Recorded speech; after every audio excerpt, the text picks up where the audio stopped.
Assalamualaikum warahmatullahi wabarakatuh.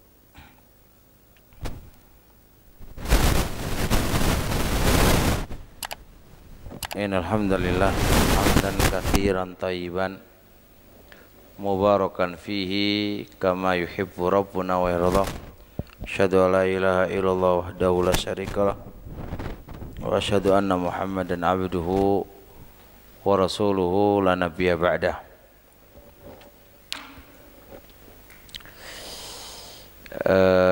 Kita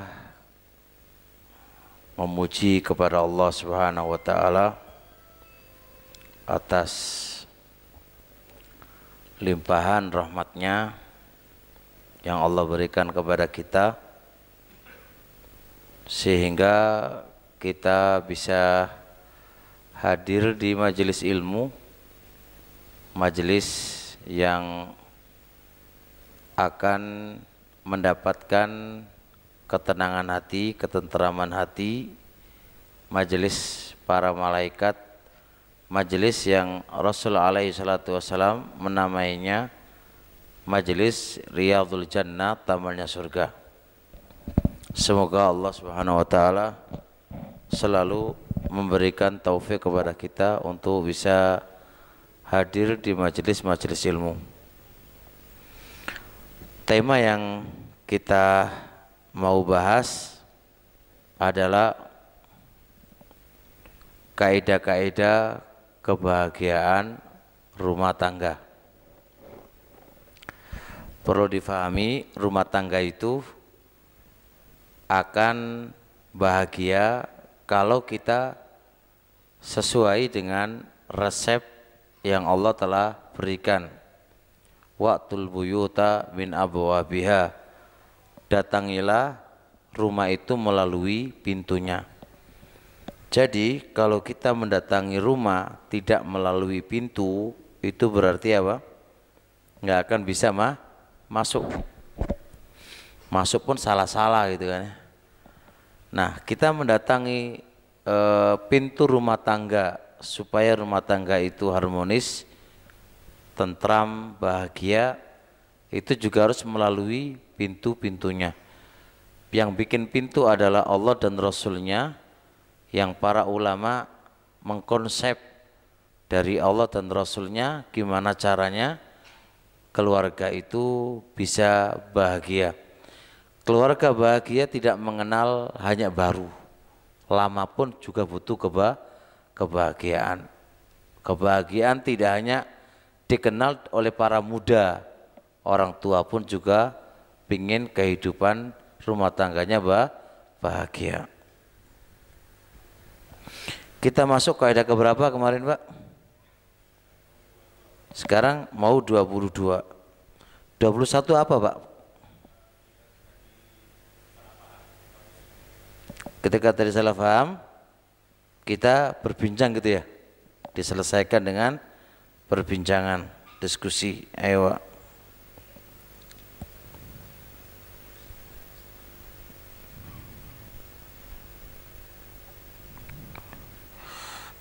Nah, kaidah yang ke-22 di dalam menjalin keharmonisan rumah tangga, dan saya katakan Pak, ini penting banget bagi yang mau berkeluarga atau yang sedang berkeluarga. Bagaimana kita menempuh ucapan Nabi alaihi salatu wassalam, baiti jannati, rumahku adalah surgaku. Masa omah kok koyok neraka lho piye gitu kan. Ben mulai tukaran enggak betah nang omah. Lebih betah duduk di warung kopi daripada di rumah. Lebih betah duduk sama teman-temannya dibandingkan dengan duduk sama istri dan anak-anaknya. Ini kan rumahnya dadi apa? Ampiran wae kan, rumahnya dadi ampiran saja. Padahal rumah itu seharusnya kan surganya dia, penyejuk matanya dia, penenang.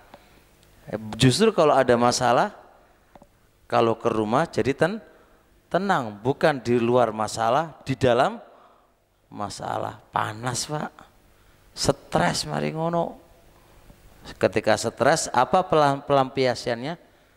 Ndelek ketenangan baru berupa apa? Ndelek bojo sing orang genah. Orang genah semuanya jadinya rumah tangga tambah rusak. Tapi kaidah yang ke-22 adalah al-ikhtiramu wal adafu. Saling menghormati dan saling santun. Suami ya harus menghormatin istri. Nggih.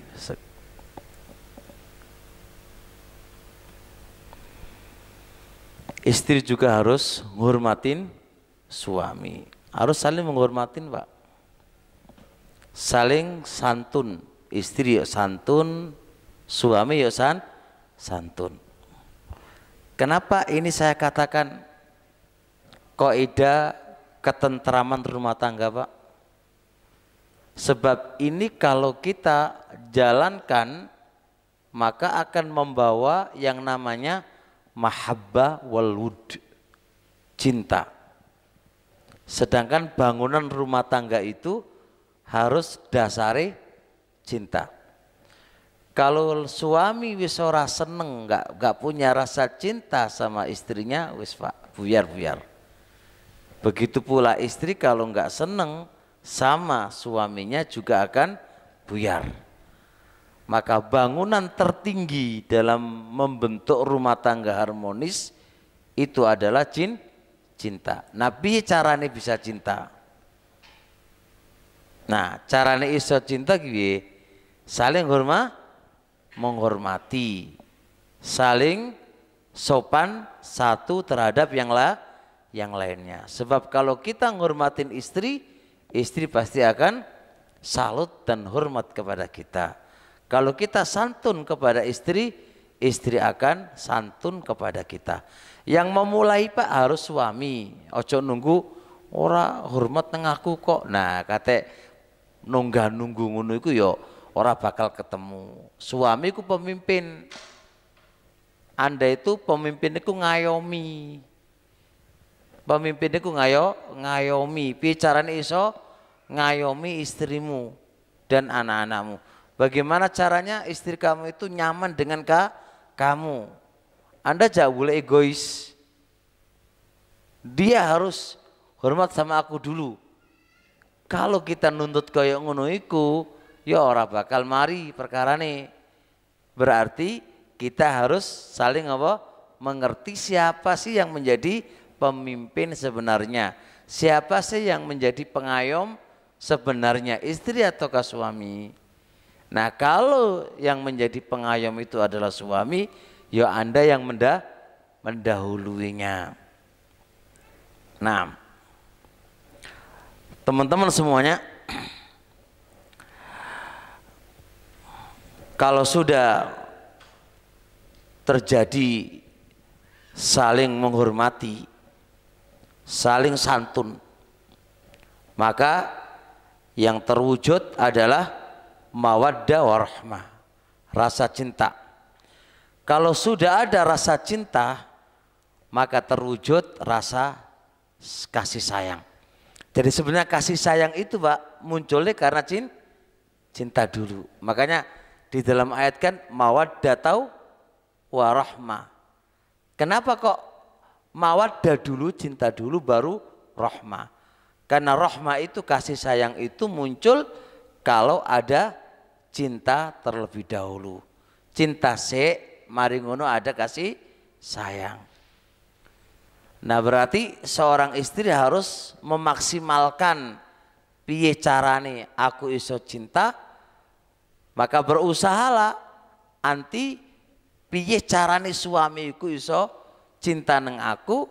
Begitu pula seorang suami piye carane istri itu bisa cinta kepadaku. Piye carane? Ya tadi harus saling menghormati, harus saling saling santun. Kalau sudah begitu insya Allah akan ada yang namanya sa'adah dan ada yang namanya su'ulfah.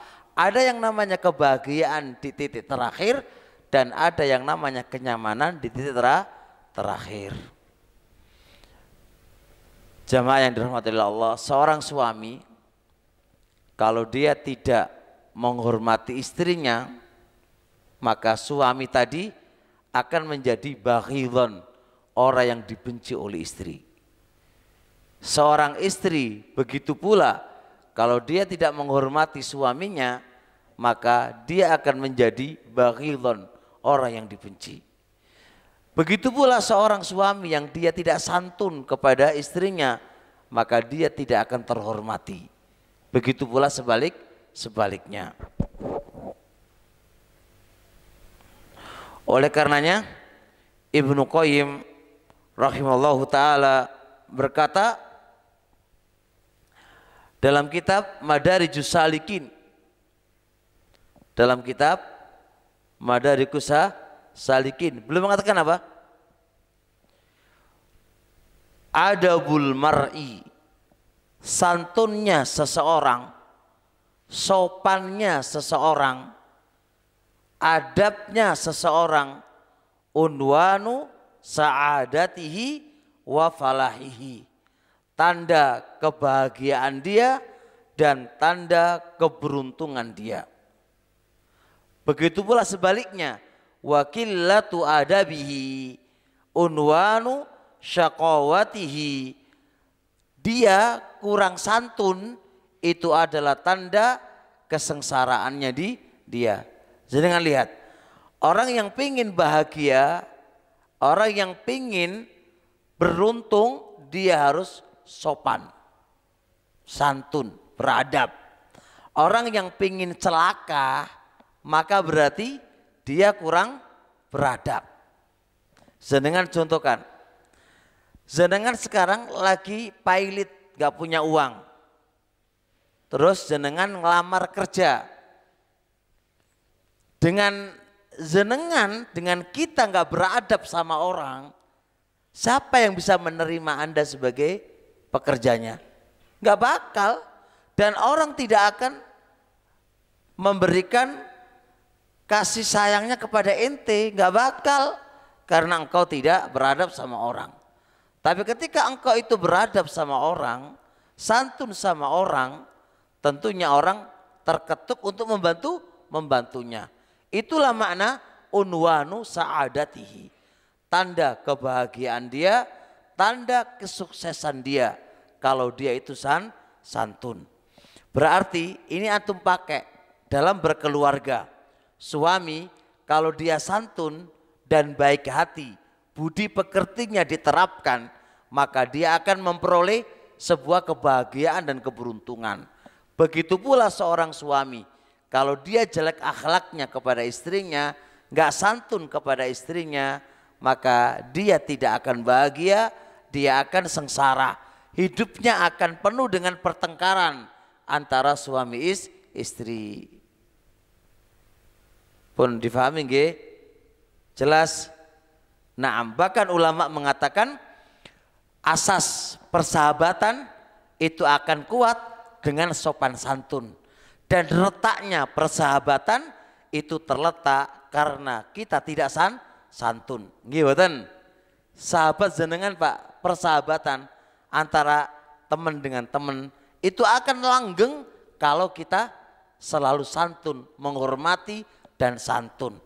Persahabatan itu akan putus kalau kita tidak saling menghormati dan tidak santun. Gak usah jauh-jauh, kita dalam kerja di masjid, ada ketua takmir, ada bidang dakwah, ada divisi bagian cari dana, ada divisi kebersihan. Divisi kebersihan sudah kerja banting tulang, bagian takmir tidak menghormatinya, selalu mencaci maki kerjaannya. Pertanyaan saya, kuat berapa hari divisi kebersihan itu akan menjalankan tugasnya? Sekali ikut tok langsung akan pergi. Karena apa? Tidak ada saling menghormati satu dengan yang lainnya. Divisi dakwah, dia sudah capek di dalam menjalankan tugasnya. Maklumlah yang namanya orang pasti ada kurang dan ada salahnya. Tapi itu enggak dihormati oleh pihak atasan. Apa yang terjadi? Yang ada adalah pertengkaran, yang ada adalah pemutusan kepersahabatan. Berbeda kalau saling menghormati, santun satu dengan yang lainnya, memberikan maaf, toleransi ketika salah, ditegur dengan halus dan sopan ketika dia salah. Maka semisal ini yang menjadikan apa? Langgengnya persahabatan.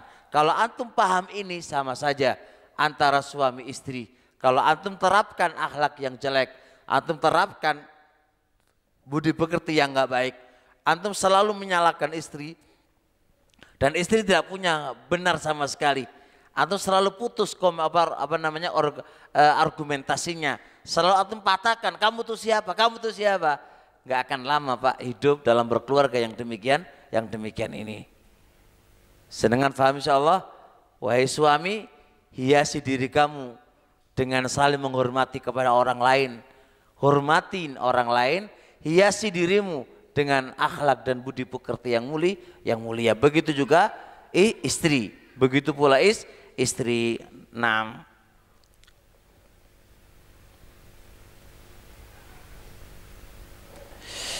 Taib. Di antara bentuk tasarruf perbuatan yang tidak ada penghormatan, yang tidak menghargai orang lain dan tidak sopan kepada orang lain adalah al-ihtiqaru, melecehkan, merendahkan, wa itlaqul kalimah, dan kita mengucapkan kata-kata itu penuh dengan merendahkan, penuh dengan caci-cacian. Ini harus dijauhi. Suami jangan sampai meremehkan istri. Suami jangan sampai mengucapkan kata-kata yang itu bisa menyinggung perasaannya. Anda harus jaga masyairoha, perasaan-perasaannya. Ini yang harus dipahami. Begitu pula sang istri harus juga tidak boleh melecehkan, merendahkan suami. Suami walaupun elek ya teko menengo wae, ora kok bojo kok elek kabeh ngono ya. Teko menengo wae wis. Kalau gelem ya terus ngono ya. Aja kok bojone dilokno elek ireng.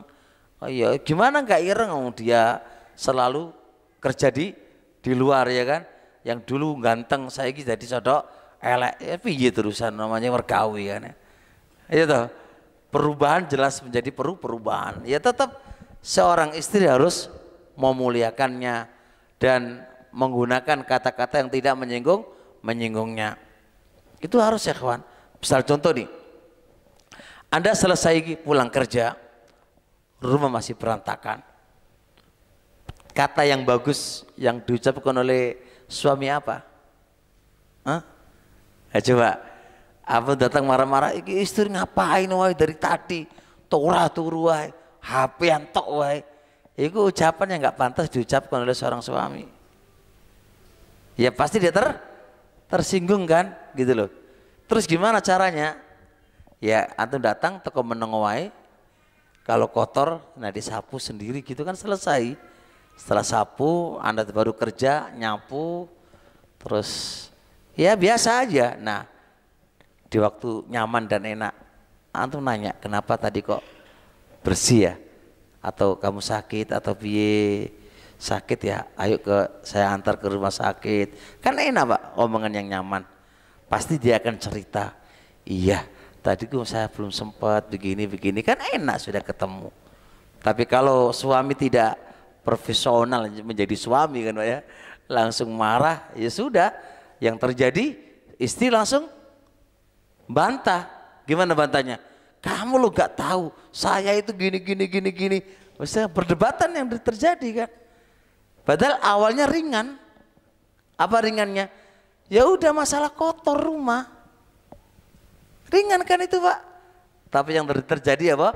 Malah besar. Pertengkaran terjadi. Nah itu loh karena tidak dewasanya seorang suami. Kurang memahami keadaan. Dan kurang membahasakan dengan bahasa yang bagus. Sehingga yang terjadi adalah kasar sehingga istrinya tersinggung. Yang kedua, ikhlaful wa'di, menyelisih janji, Pak. Suami kalau janji tepatin, istri kalau janji ditepatin. Sebab kalau suami tidak menepati janji, itu adalah akhlak yang buruk. Akhlak yang harus dijauhi seorang muslim adalah tidak menepati janji. Makanya kalau Anda sudah keluarin janji ke anak atau ke istri, tepatin, Pak. Sebab itu adalah budi pekerti yang baik. Menepati janji itu budi pekerti dari zaman dulu sampai yaumul qiyamah, tidak akan dihapus. Karena orang Quraisy yang tidak punya agama itu menjunjung tinggi yang namanya apa? Menepati janji. Dijunjung tinggi itu. Orang yang nggak ngaji pun, Pak, orang awam yang nggak pernah ngaji, itu sudah pasti yang namanya janji harus ditepati. Padahal dia nggak ngaji. Nah sekarang orang yang ngaji selalu tidak menepati janji, terus piye iki? Padahal Anda sudah ngaji, harusnya lebih menjunjung tinggi masalah janji ini. Contoh biasa ini utang iki, Pak ya. Ya nggih, utang kan, pembayaran utang. Kan kalau janji saulan yo bicarane saulan iso nyaur. Gak iso nyaur sampaikan, Pak. Saya sudah maksimal untuk nyauri jenengan di bulan ini, di tanggal ini.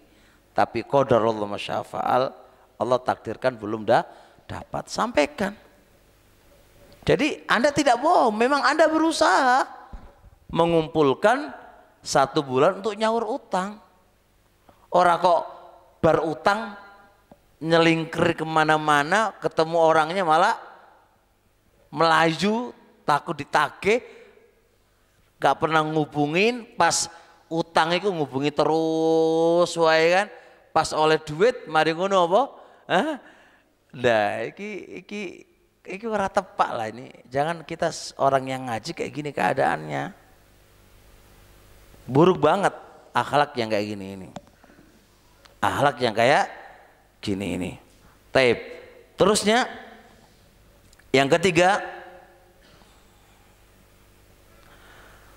memutus pembicaraan orang, memutus pembicaraan istri atau memutus pembicaraan suami. Itu nggak bagus. Istri kalau cerita, dengarkan sampai selesai, jangan diputus. Itu akhlak yang tidak baik. Hatta orang awam, Pak, orang yang nggak ngaji itu ngerti kalau mutus apa?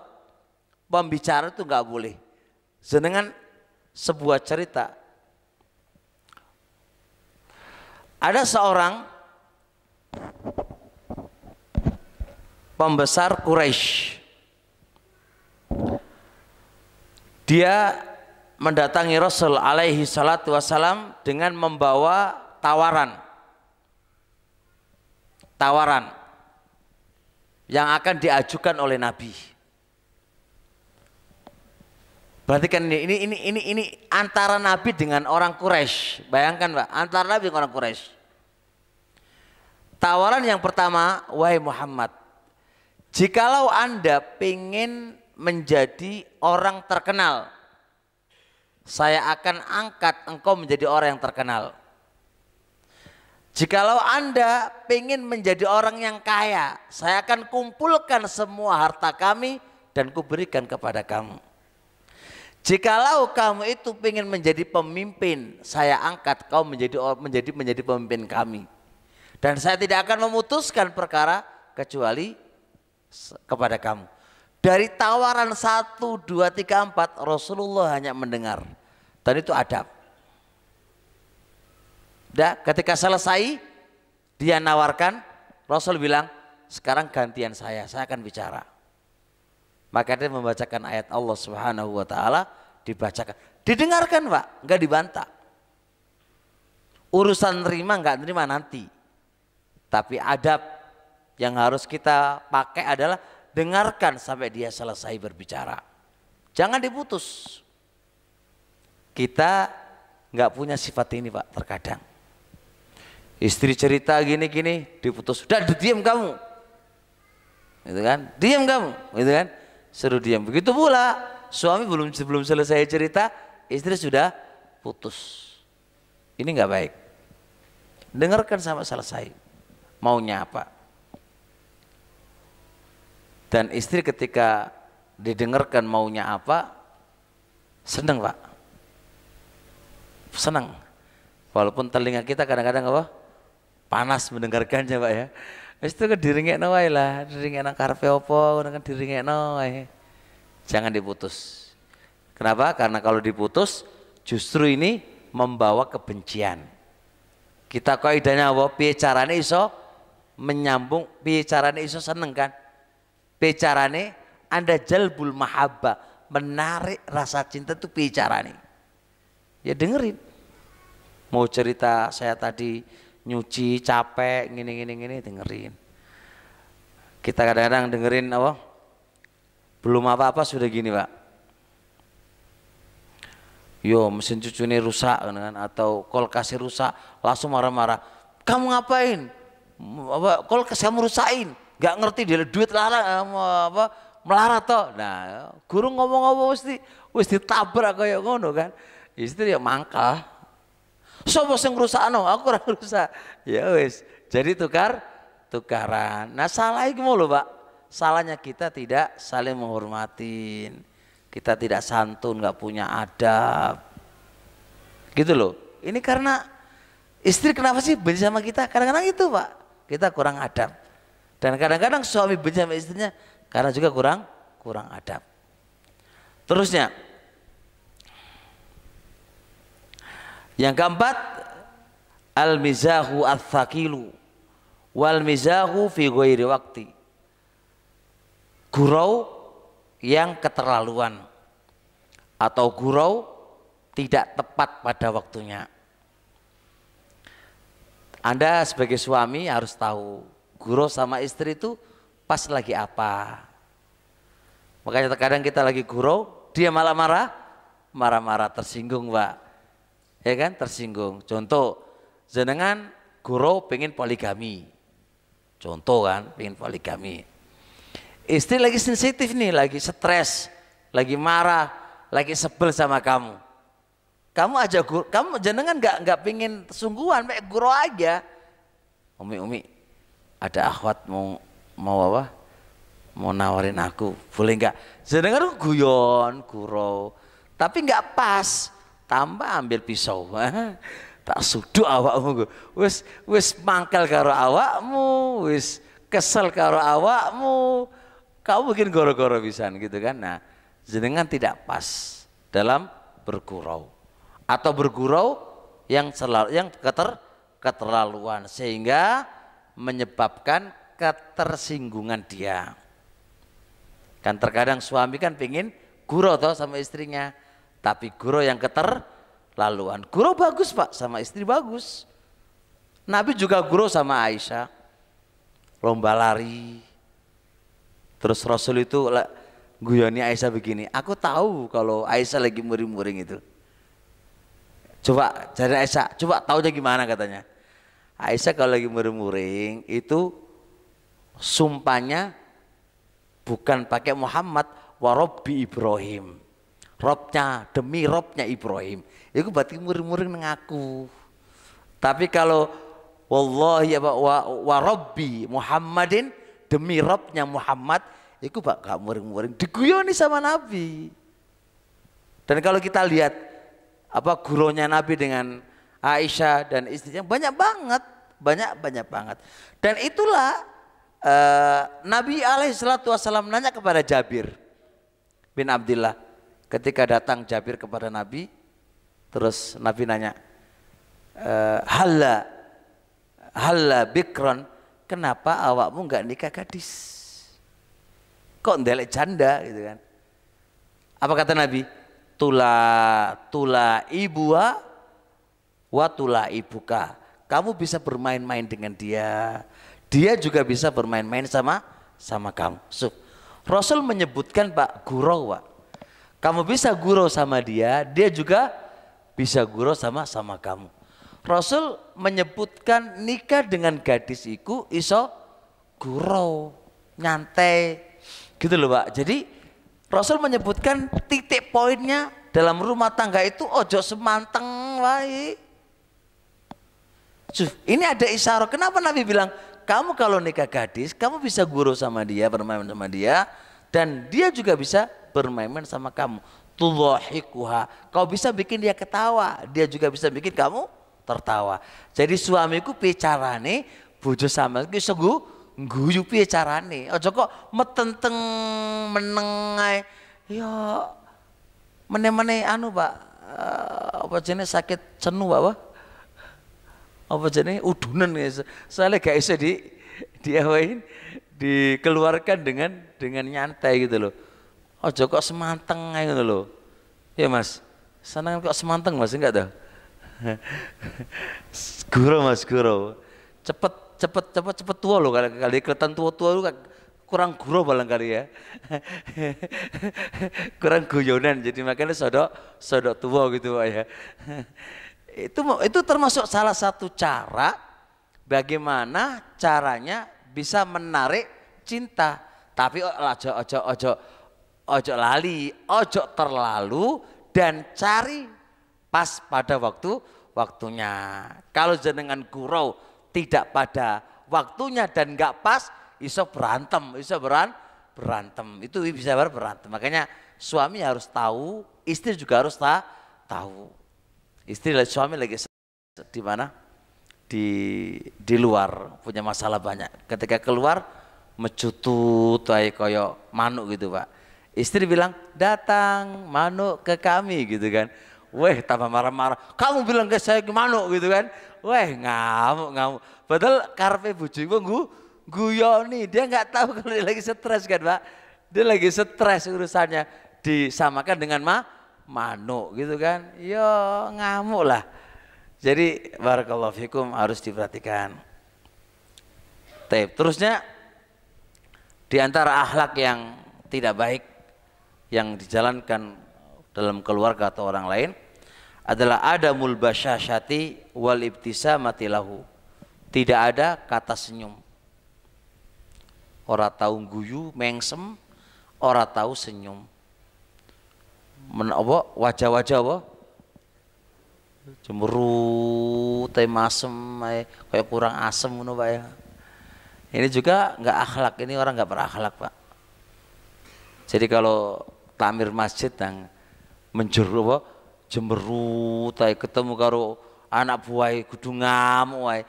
Walaupun dia tua Pak, ini kurang dewasa. Ya wajah-wajah senyum lah gitu loh. Walaupun dia punya masalah, tapi kan kelihatan apa? Gembira selalu gitu loh. Ngadapi itu gembira selalu. Nah kalau dia jemberut Pak, muring-muring, ya istri pasti akan apa? Mensikapi yang sama. Jadi enggak kelar lagi masalahnya. Napi yang wedi karo awakmu. Awakmu kalau gak senyum kan kayak macan gitu. Jadi istri sudah nggak nyaman sama kamu nggak bisa gurau gitu loh. Semanteng wae gitu loh piye. Nah, wassalamu alaihi biburudin au ta'bis. Mengucapkan salam pun atau menjawab salam pun dengan dingin dan muka masam. Assalamualaikum, salam. Kalau gak gelem masih, wah iki ono apa maneh jane ora nyaman lah. Jadi barakallahu fik, ini termasuk akhlak-akhlak yang harus diterapkan. Ini kan semua dalam rangka apa? Jalbul mahabbati wal wudi, menarik rasa cinta, menarik rasa bahagia. Nah, terusnya yang nomor 8, yang nomor 6 termasuk akhlak yang nggak baik dalam berkeluarga dan tidak menghormati kepada suami istri adalah adamul i'tidadi bi araihi wa iqtirahatihi wa taqdimu ghairihi alai daiman. Anda tidak menganggap pendapatnya dan usulannya. Istri usul begini ditolak, ben usul ditolak, ben usul ditolak, ben usul ditolak. Sakit hati yus menengoai. Ketika nggak usul dimarahin gitu kan. Suami kadang-kadang repot, usul ditolak, kata usul dimarahin. Lihat Pak Nabi alaihi salatu wassalam pada waktu sulh Hudaybiyah. Waktu itu Nabi alaihi salatu wassalam menyuruh para sahabatnya, waktu itu pengen umroh nggak jadi umroh, ditahan sama orang-orang kufar Quraisy, lalu perjanjian terjadi nggak boleh melanjutkan umroh. Nabi alaihi salatu wassalam menyuruh para sahabatnya batalkan dengan cara mencukur rambut-rambut mereka. Tahallul Pak.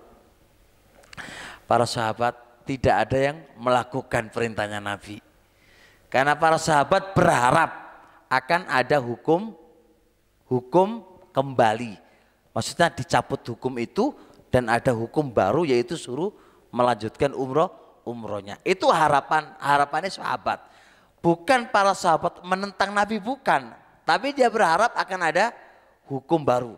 Sebab kalau sudah dicukur rambutnya orang iso nerusna umroh kan ngono. Wis tahallul Pak.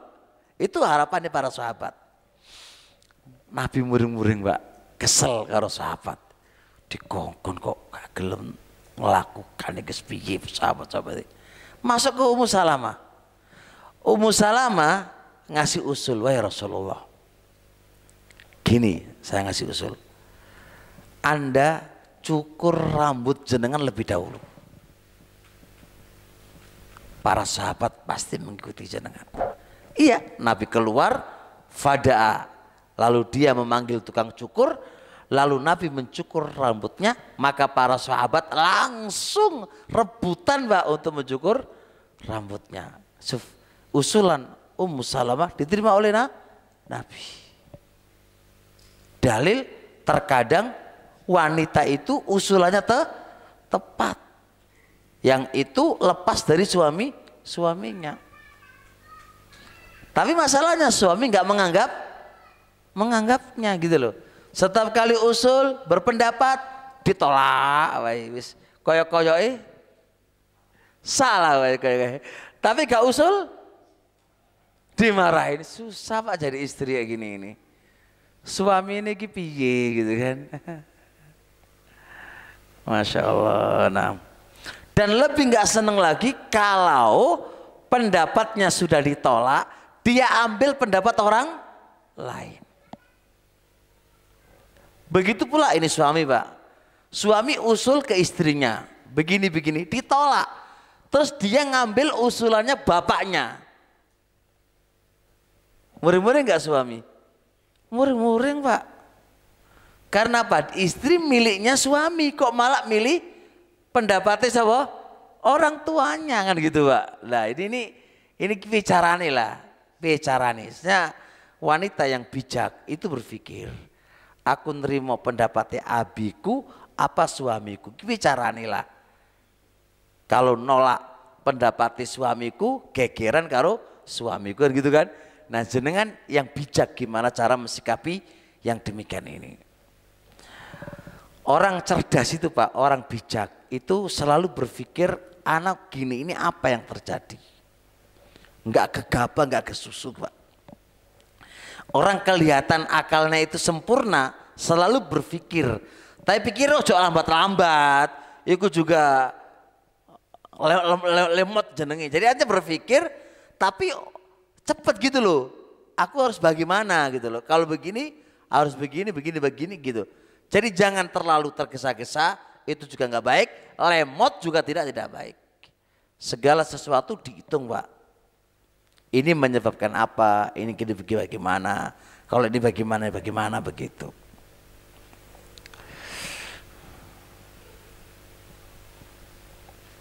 Jelas ya? Paham kaidahnya tadi? Apa kaidahnya tadi? Saling menghormatin dan apa? Saling santun. Gunakan tip ini, insya Allah akan terjalin mawaddah warahmah. Dan bangunan rumah tangga itu sebenarnya adalah dari mawaddah. Kalau mawaddah sudah ada, cinta sudah ada, pasti akan ada kasih sayang. Kalau sudah ada ini semuanya, mawaddah warahmah, pasti akan bahagia, pasti akan harmonis keluarga Anda. Makanya gimana caranya kita bisa mendapatkan ini? Di antara caranya adalah apa? Santun antar keduanya dan saling menghormati antar keduanya. Taib. Kaidah yang ke-23.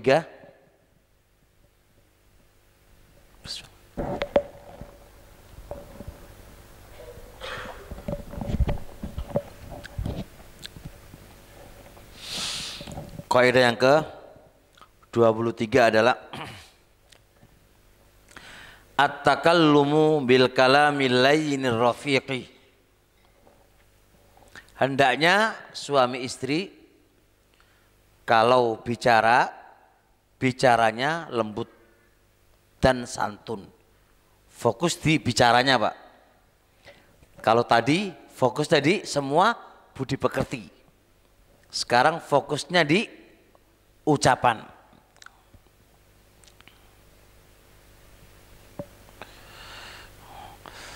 Ucapannya lembut dan tidak menyakiti, Pak. Ini gimana caranya? Sering terjadi, Pak, perpecahan tidak hanya dalam keluarga, dalam persahabatan, karena kurangnya menjaga ucapan. Gimana? Sering terjadi, Pak, antar guru tersinggung, antar guru, Pak, antar ustadz tersinggung karena apa? Karena ucapan. Antar teman bertengkar, yang dulu teman akrab menjadi musuh. Kenapa, Pak? Karena tersinggung di ucapan. Ucapan ini bisa menjadi api dan bisa menjadi air, Pak. Ucapan yang kita ucapkan ini bisa menjadi api dan bisa menjadi air. Kalau ucapan ini ditempatkan pada tempatnya bisa menjadi api, bisa menjadi air. Tapi kalau dia ditempatkan bukan pada tempatnya, dia bisa menjadi air, menjadi api. Oleh karenanya Rasulullah SAW mengatakan, man yahfat hataini azman lahul jannah. Seseorang yang bisa menjaga dua perkara, saya akan jamin dia surga. Yang pertama apa? Lisan. Yang kedua farji. Jadi neraka itu letaknya pada dua. Apa itu, Pak? Syahwat, yaitu farji. Yang kedua lisan. Ini, Pak, Anda pengen surga, jaga ini lisan Anda dan syahwat Anda. Ini sing kakein memasukkan kita ke neraka ya karena ini. Makanya Mu'adz bertanya, ya Rasulullah, apakah kita akan masuk surga gara-gara lisan kita? Apa kata sakilat ummuk, celaka ibumu. Tidaklah manusia ditelungkupkan lalu ditarik ke neraka illa bisababi hasoid lisani, kecuali dari hasil cangkoan, hasil panennya lisan-lisan kita. Hasil panen lisan-lisan kita itulah yang menyebabkan kita masuk kemana? Ke neraka. Oleh karenanya maka barakallahu fik, usahakan kita bertutur kata yang baik. Baik dalam artian kandungan maknanya dan tekanan suaranya. Tekanan suara halus dan maknanya juga halus. Ada nggak suaranya halus tapi nyelkit no hati? Wake, Pak. Wake. Wong Jawa Timur wis pedis, keras dan pedis, Pak, ya. Ku Jawa Timur. Jawa Tengah halus, kecil suarane tapi nyelkit no hati. Ku yo wake gitu ya. Jawa Timur wis keras suarane, keras maknanya gitu ya. Nah ini kalau bisa barakallahu fik. Gimana caranya kita ngomong ke istri itu lembut, terus artinya yo mana yo enak gitu. Kalaupun dia salah, tegurlah dengan kata yang baik, ya kan? Anda tegur coba gini Pak, kamu itu malas. Dengan bahasa Anda itu sebenarnya rajin, cuma kadang-kadang lali. Sama nggak nyindirnya Pak? Sama kan nyindirnya, tapi penangkapannya beda. Kalau langsung dituduh Anda itu apa? Malas, muring-muring. Tapi kalau Anda bahasakan kamu itu pada dasarnya adalah rajin, cuma kadang-kadang lah, ojo malas cuma kadang-kadang lah lali, kelalen. Dan ini ketika saya membaca dan saya akan menulis buku insya Allah, judulnya Solusi Anak yang Nakal. Pendidikan Nabi kepada sahabat-sahabat yang jatuh pada kemaksiatan. Itu caranya nggak menghukumi Pak. Itu bukan mengobatin. Kalau Anda ngukumin kamu itu malas beneran. Itu bukan ngobatin. Tapi Anda akan bisa ngobatin dengan cara apa? Dirubah bahasanya.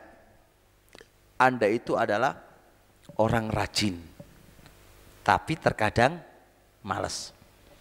Diriwayatkan oleh Imam Bukhari, Abdullah bin Umar tuh seneng kapan iso mimpi. Karena dia melihat banyak para sahabat kalau mimpi itu diceritakan ke Nabi.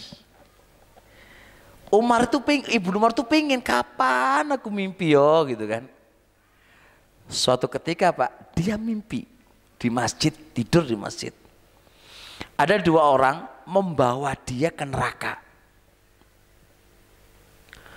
Dan dia tahu di dalam neraka itu orang-orang yang dia kenali. Lalu dia mengatakan, a'udzubillahi minan nar. Aku berlindung dengan Allah dari api neraka ini. Lihat, setelah mimpi paginya laporan ke Nabi, diceritain Pak begini-begini. Lihat Pak, apa kata Rasulullah SAW? Kata beliau, rahimakallahu.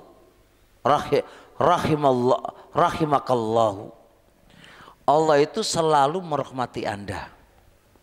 Lau sholaita lailah. Andai kata kamu tuh sholat malam. Perhatikan, Rasul tuh pingin nyindir, nasihatin Abdullah bin Umar supaya sholat malam. Tapi orang bahasan kamu lu malas gak sholat malam, makanya gitu kapok lu gitu kan. Enggak, Nabi muji dulu. Allah itu akan merahmati kamu kalau Anda itu sholat. Beda Pak bahasanya Pak.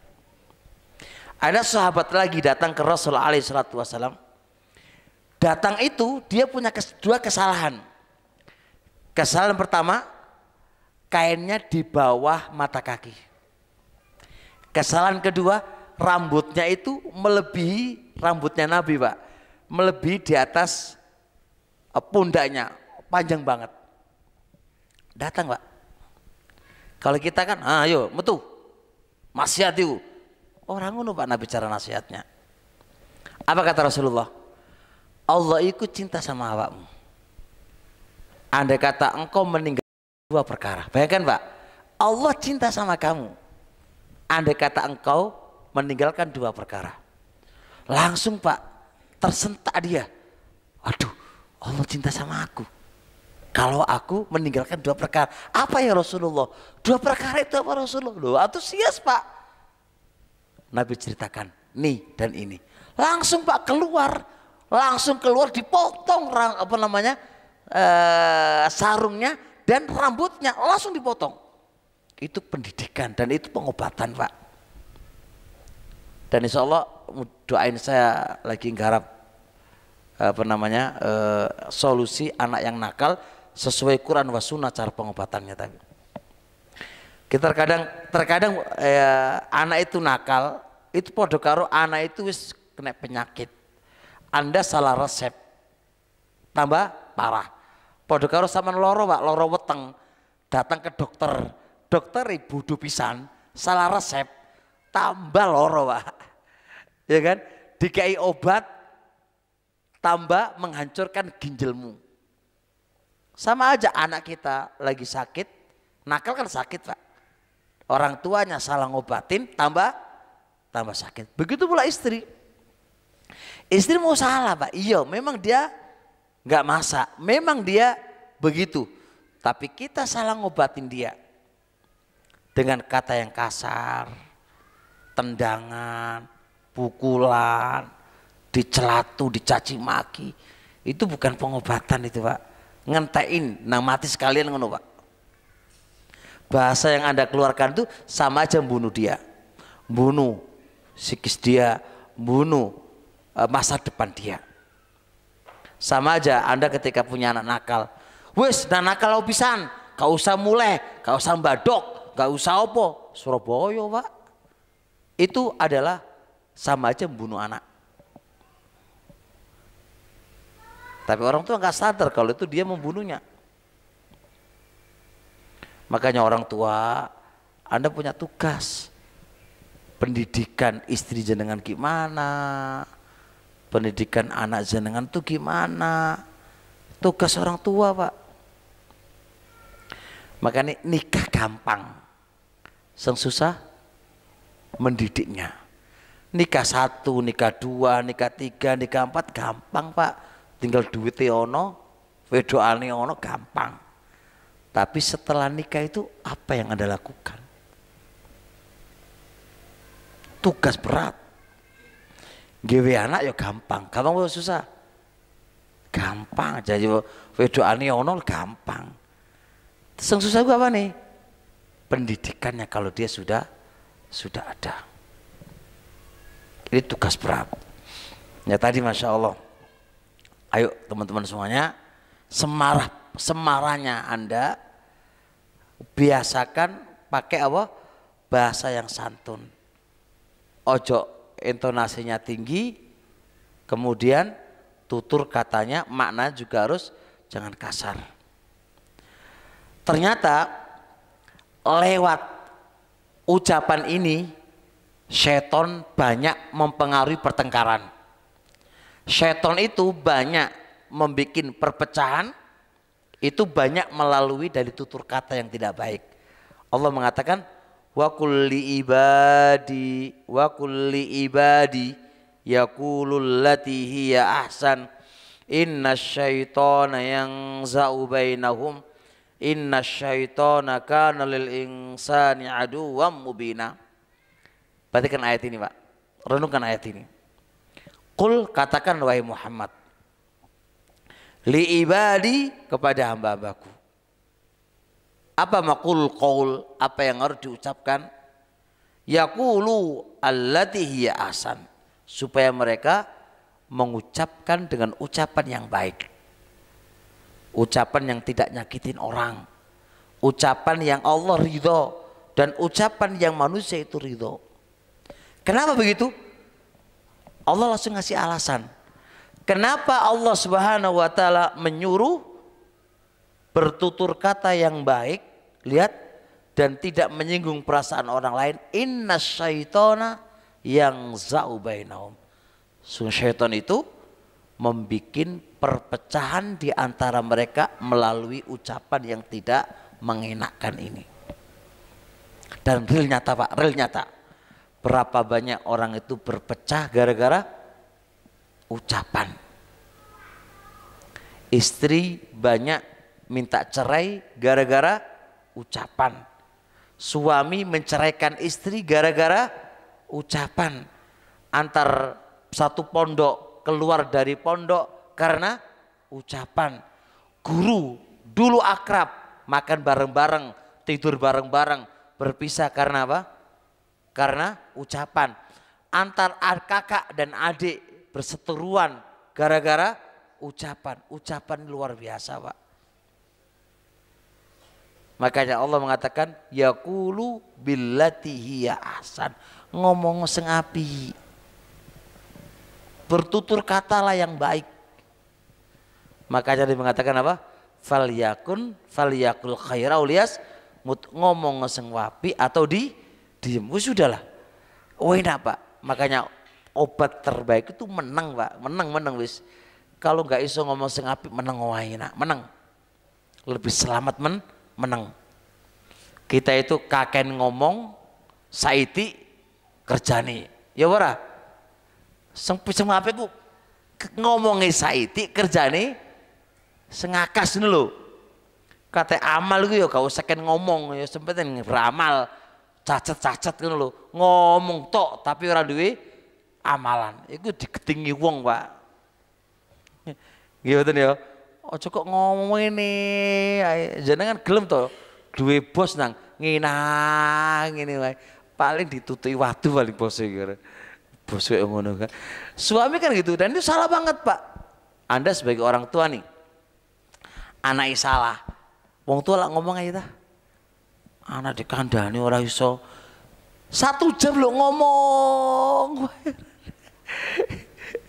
Dan kebiasaan wong tua kan ngono iku. Gak tahu jenengan wong tua-tua jenengan iki koyo ngono apa ora iki. Jenengan nasihati sekali jebret 5 menit, menang 5 menit, Pak. Itu lebih bisa diterima oleh anak. Daripada Anda 1 jam ngomong wae. Telingai anak sampean niku wis pegel dengerno apa omongan sampean niku. Gak bakal diterima oleh anak. Bahkan jenengan kalau ngomongi istri dengan model kayak gitu gak bakal diterima oleh istri. Gitu loh. Nah, Allah Subhanahu wa taala memerintahkan kepada kita wa qulu linnasi husna. Ucapkanlah ucapan yang baik kepada manusia. Ngomong sing enak lah, ngomong sing apik. Ojo ghilza, keras. Ojo menyinggung perasaane wong. Begitu. Taib. Bahkan lihat Pak. Allah mengatakan idfa billati hiya ahsan fa idzal ladzi bainaka wa bainahu adawatun ka'annahu waliyyun hamim. Yang awalnya musuh Pak, musuh. Dengan tutur kata yang baik yang Anda berikan kepadanya bisa jadi menjadi teman akrab. Awalnya musuh Pak, tapi ketika Anda ketemu sama dia santun, ngomongnya enak, ngomongnya enak, insya Allah yang awalnya musuh menjadi teman akrab. Yang awalnya teman akrab, Anda ngomong gak enak jadi musuh. Nah, Rasul alaihi salam mengatakan walau kunta fadhan ghalidhal qalbi lang fadhu min haulik. Engkau Muhammad, andai kata engkau itu fadhan, ismana fadhan, suara kamu apa namanya, ucapan kamu itu kasar, menyakitin orang. Ghalidhal qalbi, keras hati kamu, Anda tidak pemaaf. Lang fadhu min haulik, orang di sekitar kamu pasti akan lari dari kamu. Kenapa orang lari dari kita? Karena omongan kita tidak santun, kasar Pak omongannya Pak. Kalau salah tuh medeni wong Pak.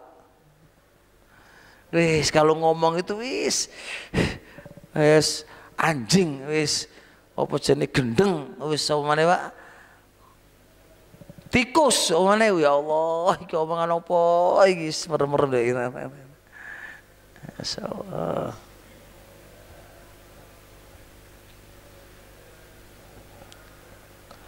Taib seterusnya Pak. Kaidah yang ke-20 24.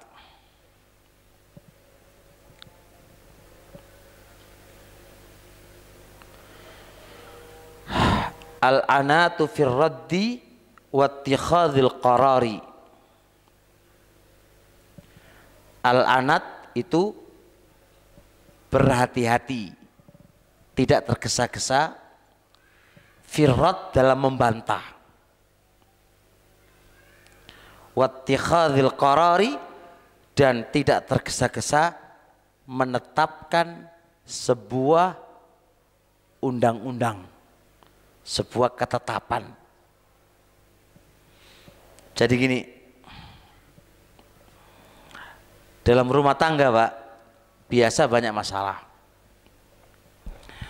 Anda menetapkan ku cerai, contoh ku cerai, itu jangan tergesa-gesa.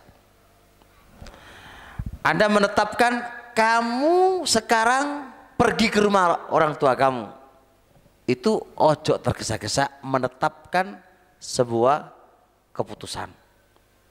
Taani dulu Pak. Anda menjawab, aku minta cerai aja, kan kada istri kan untuk Pak ya, pegel dulu sampean gitu ayo. Aku ceraiin, aku ceraikan aja. Anda jangan secepat mungkin ngasih keputusan. Pikirin Pak. Dia lagi marah-marah, Anda juga harus berpikir, apakah harus saya bantah ataukah tidak. Biasa Pak istri, ketika lagi cemburu, terkadang dia nggak stabil. WA jenengan, WA yang wis ngalor ngidul nggak ada ujungnya. Atau lagi kesel karo sampean, kesel piye? Ngaji tok wae kerjaane kan. Di WA ya panganan kono. Apa jenenge gurumu kono kan. Kadang nang apa jenenge kawin karo gurumu kono sampe ngono Pak. Kadang-kadang bojone lagi cemburu. Karena jenengan ngaji wae gitu kan. Ngono ku jangan Anda mau bantah ini Pak. Itu kira-kira mikir, kira-kira jenengan bantai kira-kira untung apa ora? Jadi suami itu berpikir Pak. Jadi untuk membantah, mengembalikan ucapan itu dipikir kira-kira manfaatnya apa. Terkadang istri dijarno gak usah dia apa? Gak usah dibalas, itu terkadang dia bisa minta maaf sendiri Pak. Omonganku ora direspon karo bojoku berarti aku salah mungkin. Tapi kalau jenengan bantah Pak, jadi tukaran.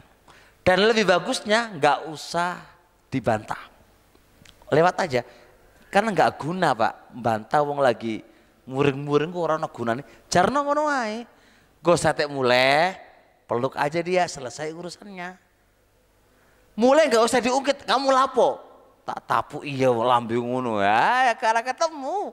Wis teko meneng wae, teko dipeluk, ayo ke kamar, udah selesai urusannya, aman. Tapi terkadang suami kan enggak, loro hati, dilebono hati, mari ngono mulai diwantem ibu Juni ya. Gara-gara omongan iku mau. Jadi ya harus mikir lah, memang ikan istrimu memang salah dalam berucap. Tapi Anda sebagai suami gimana cara mensikapi itu? Cepatkah Anda membantah, membalas, atau Anda berpikir ulang? Ini kadang-kadang Pak, barakallah, di kitab-kitab itu disebutin Pak. Insya Allah bisa selesai kalau Anda diem. Dia mau ngamuk kalau jenengan gak respon kan ya katok tuh Pak. Istri kan katok, ngomong dewe itu karena meneng wae.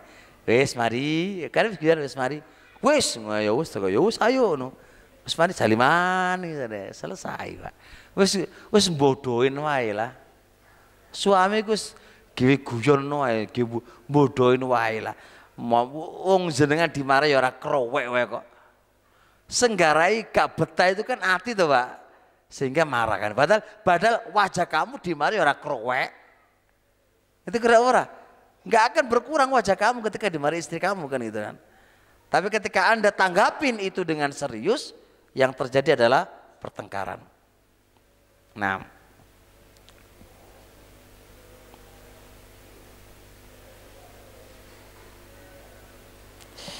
kita lihat. Hasan Al-Basri berkata begini, lisanul hakimi wara'a qalbihi. Lisannya orang yang bijak itu di belakang hatinya. Jangan renungkan Pak, omongannya Hasan Al-Basri.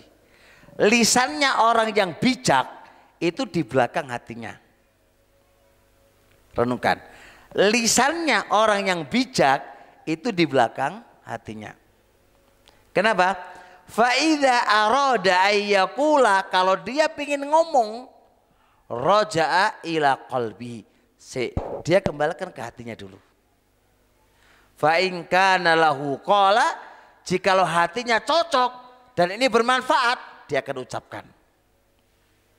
Wa in kana alaihi amsaka, jikalau ucapan ini membahayakan terhadap dirinya, maka dia akan tahan.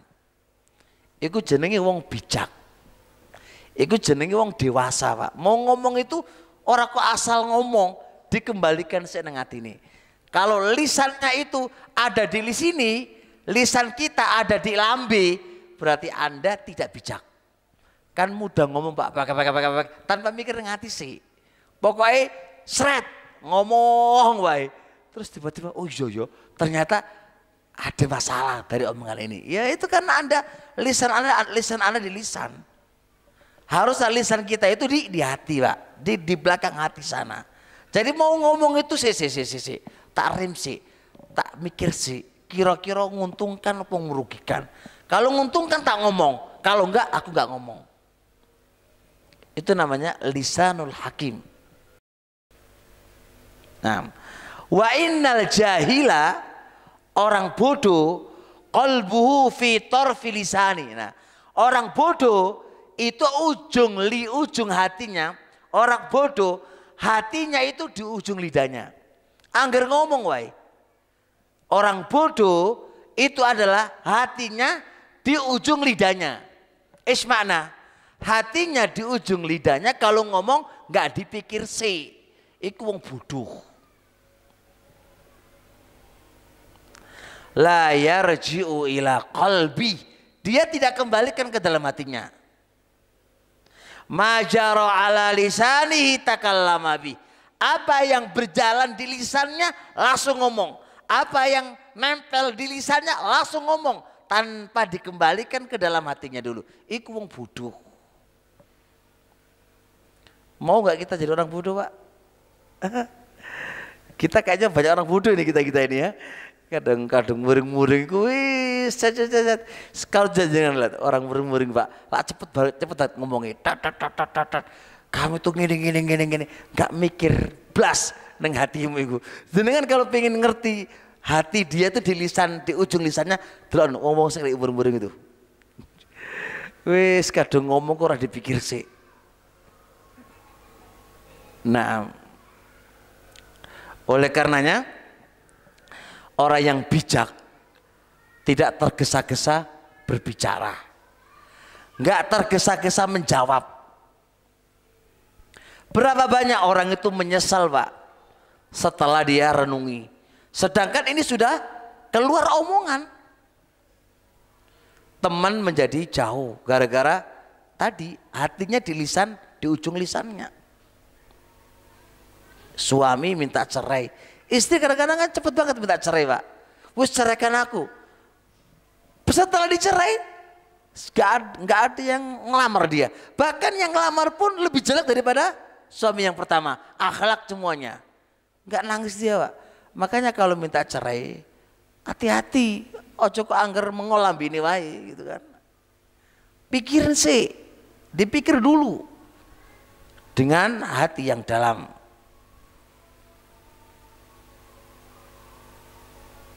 Kata pepatah, inna damtu ala sukuti marratan walaqad nadimtu alal kalami miraron. Jikalau aku menyesal, jikalau aku diem menyesal hanya sekali, Pak.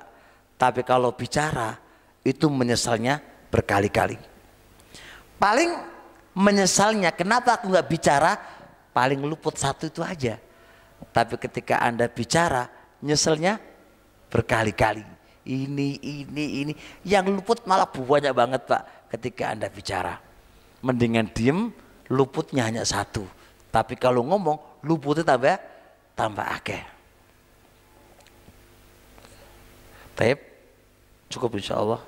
Sampai di sini. Semoga Allah memudahkan kita untuk bisa menjadi hamba-hamba yang baik, yang jaga lisan-lisan kita dan menjaga agama kita. Amin ya rabbal alamin. Subhanakallahumma hamdik, asyhadu an la ilaha illa anta astaghfiruka wa atubu ilaik. Assalamualaikum warahmatullahi wabarakatuh.